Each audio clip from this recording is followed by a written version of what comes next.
पत्रकार मित्रांना सगळ्यांना माहिती आहे,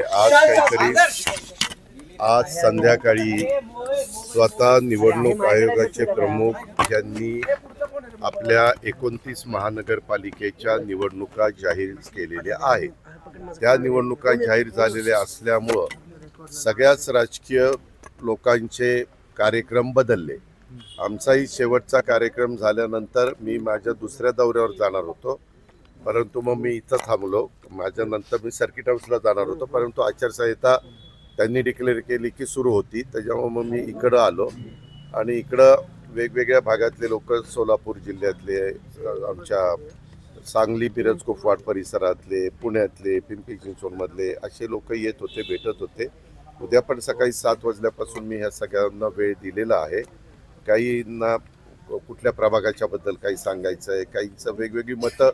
निवडणुका म्हटल्यानंतर कसं झालं पत्रकार मित्रांनो, आमच्या निवडणुका झाल्या, कोणी आम्ही खासदार झालो, कोणी आमदार झालो, कोणी मंत्री झालो, उपमुख्यमंत्री, मुख्यमंत्री, सगळी काही पदं मिळाली आम्हाला.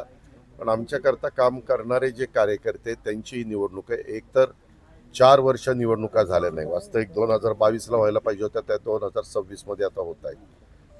नवीन कार्यकर्त्यांना वाटतं की आपल्याला संधी मिळावी. बऱ्याच जणांनी आणि त्याच्यात खूप जणांना फार त्याच्यामध्ये कष्ट घ्यावे लागले की आता निवडणुका लागतील म्हणून कुणी कुणी प्रयत्न केले, परत निवडणुका पुढे गेल्या. असं करत करत या जरा सगळ्यांना, म्हणजे जे इच्छुक उमेदवार होते त्यांना जरा त्रासच झालेला आहे. ही गोष्ट खरी आहे. पण आता खऱ्या अर्थाने निवडणुका लागल्यात आणि ह्याच्यानंतर माझ्या माहितीप्रमाणे जिल्हा परिषद, तालुका पंचायतीचं सुप्रीम कोर्टाने जो निकाल दिलेला आहे की 50%च्या आतमध्ये आरक्षण पाहिजे. त्याच्यात विशेषतः आपल्या विदर्भातल्या, नंतर मराठवाड्यातल्या 2 आणि विदर्भातल्या बहुतांशी आणि आपल्या उत्तर महाराष्ट्रातल्या काही अशा ह्या निवडणुकांचं 50%च्या आतमध्ये आरक्षण आणतील निवडणूक आयोग, कारण सुप्रीम कोर्टाचेच आदेश आहेत.